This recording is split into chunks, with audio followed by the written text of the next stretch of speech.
Sekarang sifat tahajud Rasulullah sallallahu alaihi wasallam. Nanti kita akan jeda dulu sejenak di sini, kita buka untuk diskusi dulu. Bapak Ibu sekalian, kalau sekarang kita sudah merencanakan, insya Allah saya akan bangun malam nanti misal, kemudian kita sudah siap untuk tahajud. Bagaimana cara Nabi mengajarkan kita tahajud? Bagaimana sifat sholatnya? Disampaikan oleh para sahabat, yang lebih banyak diriwayatkan oleh kerabat Nabi Sallallahu Alaihi Wasallam. Ada diantaranya Aisyah, diantaranya Ibnu Abbas, dan diantaranya Ibnu Umar. Mari kita lihat beberapa keterangannya. Satu, dari segi bacaannya, Nabi Sallallahu Alaihi Wasallam diriwayatkan hadis dari Al-Bukhari, nomor hadis 3569. Dan hadis Muslim nomor hadis 738. Ini hadis diterima dari Aisyah radhiyallahu anha. Kata Aisyah, adalah Rasulullah sallallahu alaihi wasallam selalu menunaikan qiyamul lail, salat malamnya itu. Selalu menunaikan salat malamnya, baik di Ramadan ataupun di luar Ramadan. Kata Aisyah, itu ditunaikan dengan 4 rakaat. Jangan tanya tentang bagus bacaannya. Jangan tanya tentang panjang bacaannya. Kadang disatukan, jangan tanya tentang panjang dan bagusnya. Artinya apa? Sunnah saat kita menunaikan tahajud, mohon maaf, kita bisa fokus di sini. Sunnah saat menunaikan tahajud, sedapat mungkin dibaca dengan tartil, berapapun ayat yang bisa kita hafalkan dan bisa kita baca. Sedapat mungkin dibaca dengan tartil. Mari kita lihat sebentar. Saya beri contoh. Misal, antum ingin menunaikan tahajud, baru hafal 50 ayat Al-Baqarah. Misal, kenapa ada is? 50 ayat Al-Baqarah. Ditunaikan misalnya 11 rakaat. Kita bagi 50 jadi 11, berapa? Kurang lebih? Baik ya. Ada yang 4, ada yang 5 ya. Ada 4, ada yang 5. Misal, rakaat pertama 5, rakaat keduanya 4 dan seterusnya. Ini masih sedikit. Sedikit ya? Baik. 4 ayat itu tidak banyak. Alif lam mim dzalikal kitabu la raiba fihi hudal lil muttaqin alladzina yu'minuna bil ghaibi wa yuqimuna as-salata wa mimma razaqnahum yunfiqun. Kemudian walladzina yu'minuna bima unzila ilaika wa ma unzila min qablik wa bil akhirati hum. Sudah selesai. Allahu akbar. Tidak banyak kan? Baik. Tidak banyak. Ada yang kedua banyak, misalnya saya ingin menyelesaikan, maaf, misal saya sudah hafal surah Al-Baqarah 286. Dibagi 11 berapa? Misal dibagi 11, masing-masing misal saja, masing-masing 25 ayat setiap rakaat. Ada 25, ada 26, misal saja. Perhatikan sini. Ada yang dimaksud bacaannya, tafsir pertama, itu artinya banyak yang dibaca. Jadi kalau antum banyak hafalan Qur'annya, diusahakan ketika tahajud, itu dipraktekkan hafalan Qur'an yang kita baca. Makanya ada manhaj dalam hafalan Qur'an, puncak kita mengulang hafalan kita, itu ditunaikan saat tahajud. Jadi kalau hafalan Qur'an antum ingin kuat, ayo saat tahajud, tunaikan malamnya, ulang kembali hafalan Qur'an kita. Jelas sampai sini? Jadi yang pertama, sifat banyak bacaannya, banyak. Karena itu disebut di hadisnya panjangnya. Disebut panjangnya. Ini satu. Yang kedua, kalau cuma hafal ayat-ayat atau surah yang singkat, misal saya baru hafal juz amma. Juz ammanya pun bagian belakang, wadduha, alam nashrah dan sebagainya misalnya.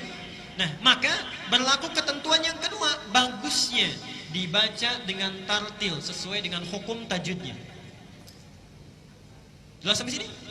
Kalau hafalnya sedikit, baca pelan-pelan. Jangan terlalu cepat. Maaf, sifat bacaan itu ada 3 cara. Satu disebut dengan hadar. Hadar itu membaca Quran dijadikan 2 harakat panjangnya, cuma 1 detik. Misal, Alhamdulillahi Rabbil Alamin Ar-Rahmanir Rahim Maliki Yaumiddin. Di setiap 1 detik 2 harakat, itu disebut dengan qiraah hadar, cepat. Biasanya ini bacaan di sholat sunnah yang berjamaah, tarawih misalnya, maka disunnahkan membaca yang ini, hadar. Yang kedua ada yang disebut mutawassit, pertengahan. Jadi 2 dijadikan 4 ya. 2 harakat dijadikan 4 harakat 2 detik. Alhamdulillahi rabbil alamin, arrahmanir rahim, maliki yaumiddin. Itu disebut dengan mutawassit, pertengahan. Itu sunnahnya digunakan dalam salat-salat yang fardu berjamaah. Jadi tidak terlalu cepat, tidak terlalu lambat. Adapun salat malam, kalau hafalan kita itu singkat, maka gunakan yang ketiga, tiwal, yang paling panjang, 6 harakat. Misal, sambil kita khusyuk mendekat kepada Allah, Alhamdulillahi rabbil alamin, arrahmanir rahim, sambil dihayati gitu ya. Itu insya Allah rumusnya, kata Aisyah, baca walaupun sedikit dengan bagus, ambil yang paling akhir. Jelas sampai sini? Nah, bacaan seperti itu yang akan menyentuh ke dalam jiwa. Kalau antum bangun malam tapi bacaannya kecepatan, itu juga tidak akan berpengaruh kepada jiwa. Jelas ya? Itu bagian pertama rumusnya. Di sunnah nabinya, kalau panjang bacaannya, silahkan baca dengan qiraah yang hadar tadi, kalau banyak. Kalau pendek bacaannya, maka tingkatkan kualitas hukum tajwidnya. Jelas? Selanjutnya, itu dalilnya saya sebutkan. Yang kedua, gerakan yang dilakukan oleh Rasulullah itu begitu tenang. Begitu tenang. Subhanallah. Nanti lihat di riwayat Muslim nomor hadis 756. Riwayat Muslim 756. Itu disebutkan subhanallah, perpindahan salat Rasulullah itu dari satu gerakan ke gerakannya itu tumaninah luar biasa, tidak terlalu cepat. Selesai misalnya lam yalid wa lam yulad wa lam yakul lahu kufuwan ahad. Diam dulu ya, karena ada ketenangan di situ. Itu sunnahnya. Ada 2 diam yang harus dilakukan dalam fikih salat, sifat salat Nabi. 1 diam sebelum membaca Al-Fatihah, itu membaca iftitah atau istiftah. Yang kedua, diam setelah membaca surat sebelum kita ruku. Diam sejenak baru beliau bertakbir untuk ruku. Rukunya pun tenang sekali. Sampai-sampai puncaknya, maaf, pernah dengar hadis ini? Rasulullah sholat sampai kakinya bengkak-bengkak. Sampai Aisyah terseduh-seduh melihatnya. Beliau sedang tertidur, tiba-tiba tergeser tangannya, kena kaki Rasulullah. Bangun, melihat suaminya sedang tahajud, sampai kelihatan kakinya bengkak, subhanallah. Sampai terseduh-seduh ketika salam, tidak banyak orang tahu, itu baru rakaat pertama. Baru rakaat pertama. Kata Aisyah, kenapa lahir hadis ini? Jangan tanya panjang dan bagusnya. Karena panjangnya bacaan Nabi, sekalipun cuma 3 surat, surat itu yang dibaca, Al-Baqarah, Ali Imran, An-Nisa. Itu 1. Dan ketika dibaca, tartilnya luar biasa. Ya. Hebatnya lagi, itu baru bacaannya. Gerakannya jangan tanya panjang bagusnya gerakannya. Begitu rukunya lama, dirasakan mendekat kepada Allah. Ya. Karena Nabi tahu kalau siang pasti sibuk dengan umatnya. Kapan lagi ketemu Allah kalau bukan malam? Karena itulah ketika salam ditanya oleh Aisyah, ya Rasulullah, lima hakadha? Rasulullah, kenapa mesti seperti ini? Ya. Alam takun madmunan, alam takun maksuman. Bukankah engkau telah dijamin masuk surga dan bebas dari kesalahan? Apa jawab Nabi? Afala akunu abdan syakura? Apa aku tidak boleh menjadi hamba yang bersyukur? Jadi sunnahnya, kalau antum ingin menunaikan tahajud, 1, lihat rumusnya ya. Bacaan bukan sekedar dibaca, tapi dihayati apa yang kita baca. Jadi kalau bisa sebelum kita baca dulu terjemahannya, tahu artinya. Jadi begitu kita membaca, hati langsung menghayati. Yang kedua, lakukan gerakan dengan tumakninah, karena setiap gerakan itu ada doa-doa yang dikabulkan. Contoh, dalam ruku Nabi melarang membaca Quran karena di situ ada potensi doa yang bisa dikabulkan. Dalam sujud, bahkan Nabi menyampaikan hadis riwayat Ibnu Abbas, ya, keadaan antara hamba dengan Allah yang paling dekat itu saat sujud, wa huwa sajidun fa aktsirud doa, maka perbanyak doa saat sujud. Subhanallah, antum berada langsung bersama Allah di keheningan malam. Bahkan hadisnya qudsi, Allah sedang menunggu, kenapa tidak kita manfaatkan? Kalau orang tahajudnya benar, itu 2 rakaat saja bisa lebih daripada 15-20 menit barangkali. Enak gitu jalannya. Yuk lanjutkan. Sekarang berapa jumlah rakaatnya? Pelan-pelan. Kaidah umumnya, tahajud itu tidak memiliki batas rakaat. Kaidah umumnya. Oke? Nabi pernah menyampaikan dalam hadis riwayat Ibnu Umar, ini saya sampaikan dalilnya, yang ini saya langsung tuliskan karena tidak banyak orang yang biasa mendengarnya. Lihat di sini ringkasan dalilnya. Ada di Al-Bukhari nomor hadis 460, Muslim 1782 dan At-Tirmidzi nomor hadis 437. Dari Ibnu Umar, lihat rumus pertamanya. Salatul laili, salat malam itu, cara menunaikannya masna masna. Silahkan lakukan dengan dua-dua. Jadi 2 rakaat salam, 2 rakaat salam. Fa idza khashiya ahadukumus subha, shalla rak'atan wahidatan tutiru lahu ma qad shalla. Kalau sedang menunaikan dua-dua itu tiba-tiba tidak sadar sudah dekat ke subuh, maka langsung tutup dengan sekali witir. Jadi aturan umum salat tahajud itu yang dilakukan di malam hari itu umumnya tak terbatas jumlah rakaatnya. Kalau itu ingin dilakukan maka mulai lakukan dengan 2 rakaat. Jelas sampai sini? Di 2 rakaat salam, 2 rakaat salam. Tiba-tiba kita akan bangun lagi, misalnya datang fajar, lebih dekat fajar, cukup bangun tunaikan 1 rakaat dan itulah disebut dengan witir sebagai penutup. Jelas sampai sini? Baik. Adapun yang sering dilakukan Nabi, walaupun Rasulullah menyampaikan umumnya kepada para sahabat, kenapa hikmahnya menyampaikan dua-dua? Karena Nabi tahu kalau sahabat diajarkan satu amalan pasti akan ditiru itu. Pasti akan ditiru. Pertanyaan saya, apakah semua orang bisa meniru Nabi? Belum tentu. Memang 2 rakaat, tapi rakaat pertamanya Al-Baqarah, Ali Imran, An-Nisa misalnya, belum tentu bisa ikut.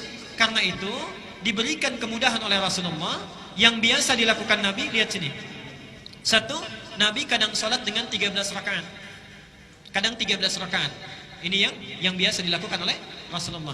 Ini kalau tinggal beliau di rumahnya Maimunah. Hadisnya sahih, di antaranya di Abu Daud nomor hadis 1367. Ini langsung diriwayatkan oleh Ibnu Abbas, dan saat itu Nabi sholatnya bersama Ibnu Abbas. Jadi Ibnu Abbas sedang diajarkan sholat tahajud oleh Rasulullah, ditunaikan 13 rakaat. Kalau 13 rakaat ada 2 cara.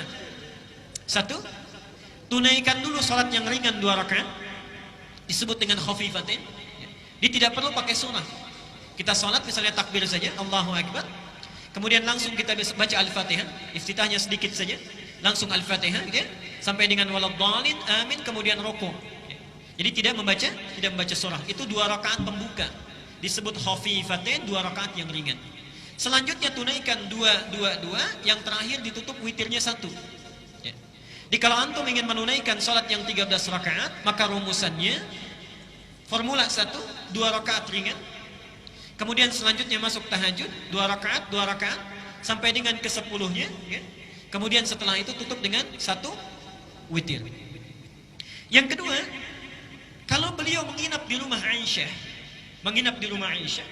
itu yang sering dilakukan adalah 11 rakaat. 11 rakaat. Formulanya bagaimana? Ya, kita lihat hadisnya sahih. Al-Bukhari nomor hadis 3569, Muslim nomor hadis 738. Kalau dilakukan dengan 11 rakaat bisa dengan 2 cara. 1, yang dilihat oleh Aisyah langsung, Nabi melakukan 4 kemudian witirnya 3. Jelas ya? 4 witirnya 3. Jadi 4 rakaat pertama, 4 rakaat kedua, kemudian witirnya 3. Tapi ketika Nabi menyampaikan kepada sahabat yang lain, subhanallah, 11 ini diberi pilihan. Bahkan bahasa Nabinya masna, 2 ya. Jadi kalau antum ingin menunaikan 11 rakaat, boleh 4-4-3, boleh 2-2-2-2, witirnya terakhir ditutup dengan bisa 3 bisa 1. Bisa 3 bisa 1. Tapi tolong catat gini ya, tolong catat dengan penting. Sifat salat Nabi, kalau beliau melakukan di 4-4-3, itu biasanya di setiap rakaatnya, misal yang 1 yang 4 ini, itu banyak yang dibaca, ditamatkan, diselesaikan. Misal 4-4-3, dari 4-4-3 ini ingin menamatkan misalnya, mohon maaf, 4-4-3 11 juz. Di setiap satu berdiri 1 juz misalnya, 1 juz. Jadi sekali 4 rakaat ini berapa juz? 4 juz. Ringan itu insya Allah. Demi Allah saya katakan ringan. Ketika antum berdiri, ringan itu ya, insya Allah.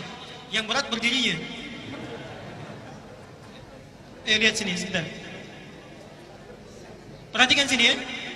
Ini 4, ujungnya 3. Tapi kalau dipecah oleh beliau, menjadi 2, 2, 2, kemudian 1 atau 3. Perhatikan rumusnya. Ini sebetulnya rumus untuk memudahkan supaya kita tidak berdiri terlalu lama kalau tidak kuat. Contoh, ini kan 4. Antum tahan nggak berdiri sampai 4 juz? Tapi kalau kita berdiri dipecah jadi 2, 4 dibagi 2. 2, 2. Yang tadinya berdiri 4 ini, berdiri misalnya sampai dengan 3 jam, misal 3 jam. Ketika dibagi 2, kaki kita itu hanya beristirahat 1,5 jam saja berdiri. Atau misalnya 1 jam saja. Setelah selesai kan bisa duduk dulu, baru bangun lagi. Jadi rumusnya kenapa dibagi kepada 2, 2? Biasanya yang 2, 2 ini untuk memudahkan dan memperingan cara kita berdiri. Jelas sampai di sini? Baik. Jadi kalau antum ingin nyaman, banyak berdirinya, banyak turun naiknya, silahkan tunaikan 2, 2, 2, 2. Kalau sekiranya ingin menamatkan Qur'annya, sanggup berdirinya, silahkan tunaikan 4, 4, 3. Jelas sampai di sini? Baik. Jangan ribut begini, oh ini yang benar 4, 4, 3, oh tidak ini 2, 2, 3. Ya. Tapi sholatnya sama, tidak sesuai sunnah Nabi. Yang 4, 4, 3, 30 menit. Ya. Yang 2, 2, 2, 1 cuma 20 menit itu sama-sama keluar. Baik. Saya kira saya berhenti dulu di sini. Baik. Jadi setelah disampaikan amal itu, perhatikan sini ya. Antum pilih mana? Ingin dapat pahala 10 kebaikan atau dapat pahala 1000 bulan? Saya ulang, kita akan buat kesepakatan dan ini ada di rumah Allah. Ada di rumah Allah. Dan Allah tidak akan menyalahi janji. Dan antum membuat kesepakatan disaksikan oleh Allah insyaallah. Ada tawaran, dapat 10 kebaikan pahala, dapat 1000 bulan. Ingin nomor 1, nomor 2. Saya ulang. Ibu-ibu itu pintar itu kalau hitung itu ya. Nanti saya berikan rumus ibu-ibu itu ya. Baik. Ada tawaran, gak ada yang ketiga, cuma 2. Pilih salah satu. Ingin dapat 10 kebaikan, ingin dapat 1000 bulan. Baik, dua-duanya gak ada masalah. Baik. Alhamdulillah. Perhatikan sini ya. Yang gak jawab masih ragu-ragu itu. Kalau antum bawa ilmunya saja hari ini, itu dapat 10 kebaikan. Tapi kalau antum amalkan malam ini, ilmu yang langsung diamalkan dengan amalan, perhatikan, yang langsung diamalkan dengan amalan, itu minimal pahala yang kita dapatkan 1000 bulan kebaikan. Kita mengamalkan amal ibadah dengan ilmunya, itu bedanya 1000 bulan dengan yang hanya sholat tanpa ilmu. Satu. Jadi kalau antum tekad malam ini bisa bangun, kita tunaikan, setidaknya Allah memberikan pahala yang banyak. Kalau ditambah dengan baca Quran, hadisnya sahih. Misal, setelah sholat kita perbanyak istighfar, kemudian tilawah Quran. Perhatikan hadisnya sahih sekali. Orang yang membaca Al-Quran, kemudian dia mengamalkan kandungannya, maka akan dibangkitkan saat yaumul hisab, membawa mahkota yang sinarnya sangat terang, lebih terang dari mentari yang masuk ke dalam rumah-rumahnya, dipakaikan di kepala kedua orang tuanya. Saya ingin tanya, maaf ya, sampai detik ini, antum sudah semaksimal apa berbuat baik kepada kedua orang tua? Jangan katakan orang tua saya sudah tidak ada mantan orang tua. Sudah sebaik apa? Kalau maaf ya, tolong dibawa ini sampai ke rumah. Kalau antum masih ada orang tua, jangan tunggu hari esok untuk berbuat baik. Muliakan dari sejak sekarang, bagaimanapun caranya. Karena demi Allah saya katakan, saya dari kecil dirawat sampai tumbuh dari SD, masuk ke pesantren sejajar dengan satu thanawi ya, satu SMP, ayah saya wafat. Saat sudah sanggup kita berbuat satu kebaikan, orangnya sudah tidak ada. Jadi jangan sampai antum mengalami hal yang sama dengan apa yang saya alami. Ada orang tua berbuat baik, jangan sungkan kita. Tapi kalau sudah tidak ada, sulit lagi kita untuk berbuat baik. Kalau antum orang tuanya sudah tidak ada, sekarang diberikan peluang kebaikan. Setiap kita baca Quran mengamalkan, ada peluang kita memberikan mahkota bagi kedua orang tua kita nanti. Awas hati-hati, orang tua yang lainnya mendapatkan mahkota, orang tua kita hanya tersenyum atau bahkan sedih, anak kita tidak membawa apa-apa. Karena itu ilmunya sudah saya sampaikan, malam ini tinggal kita praktekkan. Semoga Allah memberikan kebaikan kepada kita semuanya.